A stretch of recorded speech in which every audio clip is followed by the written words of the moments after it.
Drew here, and the main thing that we find out this episode on Only Murders in the Building is that tie-dye guy is Mabel's old friend Oscar, who just got out of prison. And I thought that the character had not already been in the series, but apparently Aaron Dominguez had already appeared in previous episodes, so that's why he's in the credits. My bad there. But this character, I feel like if he had a middle name, it should be Oscar the Implausible, because there's just so many contrivances with this character. I would love to see him get in a room with the police and tell them his story and have them lock him up, because if you heard this story, you would think that he must be the killer. Yes, I got out of prison. The day I got out of prison, I went to look up the fourth friend in a friend group, the other one who I had been sent away to prison for murdering. I was in the building when the person died, and in fact, I was actually outside their apartment and I heard a shot. Lock me up, please. Like, that's what it really feels like with this character. And honestly, I'm kind of hoping the police lock him up, because I feel like this episode, he kind of messed up the three amigos dynamic that is a big part of why I enjoy this show.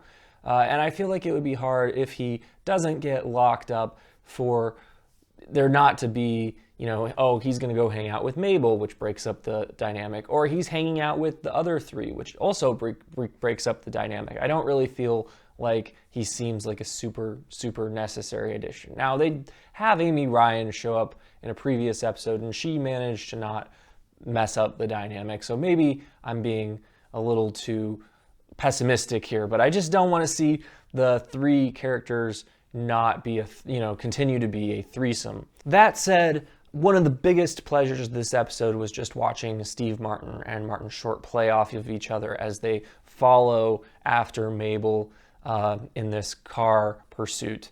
And you definitely, this is two actors who've worked together a lot, and it would be easy, I feel, for their dynamic to get stale, and I think it's just a testament to how strong that dynamic is that I don't think that that's the case.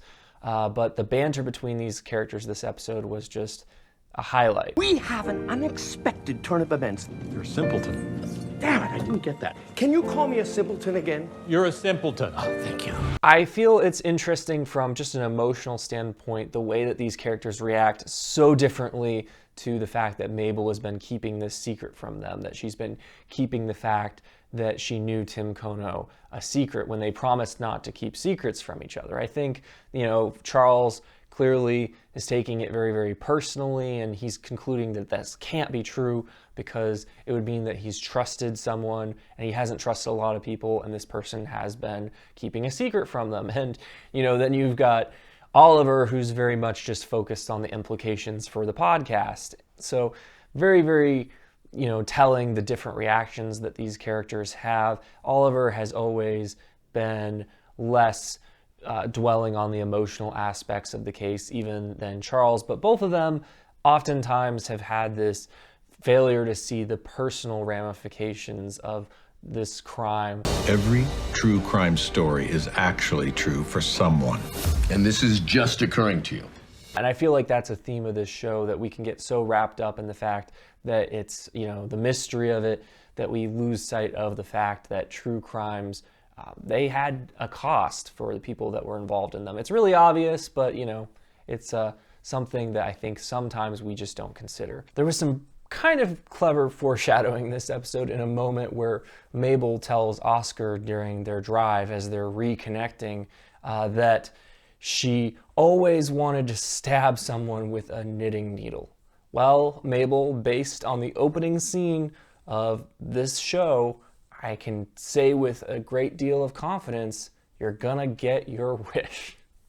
Otherwise, though, this episode, there's a lot of twists at the end of this episode, a lot of developments in the story, but I don't know how effective they were. I feel like they kind of threw them in at the end because they realized most of this episode was just Charles and Oliver following Mabel and Oscar, and there wasn't a lot of progression in the case. So they're like, oh, how do we make it seem as though the case has progressed? And they arrive at this location, which is Mabel's cousin who has the initials GM. It was him who Tim Kono was going to meet and had referenced in this note with the address of his tattoo shop. And Mabel's cousin, of course, reveals that Tim Kono was supposedly trying to bust a black market jewel dealer. So that's a big reveal, has potential implications for how we see the character of Tim Kono and maybe why he was so distant with Mabel. Perhaps he was trying to protect her. We'll have to wait and see. Side note, I do feel like there's this moment this episode where Oscar questions how Mabel didn't remember that, because if you remember, she found this note with the initials and the address in episode 3, and she didn't figure this out all last episode. So you would think she would know better than Oscar where her cousin's address is. So again, another contrivance of the story. And just pointing it out, Oscar being like, how did you not know that, does not make it less contrived. So this episode, it went and was over very, very quickly. There wasn't all that much to talk about. I continue to enjoy the show. I wish that they were giving maybe 2 episodes a week, because that would be closer to 50 minutes, which is what a normal episode of television is. But still enjoying this, looking forward to next week's episode. But those are just my thoughts for what they are worth. Let me know what you thought in the comments. And if you're interested in seeing my upcoming reviews of Only Murders in the Building and other shows, please consider subscribing. And as always, thanks for watching.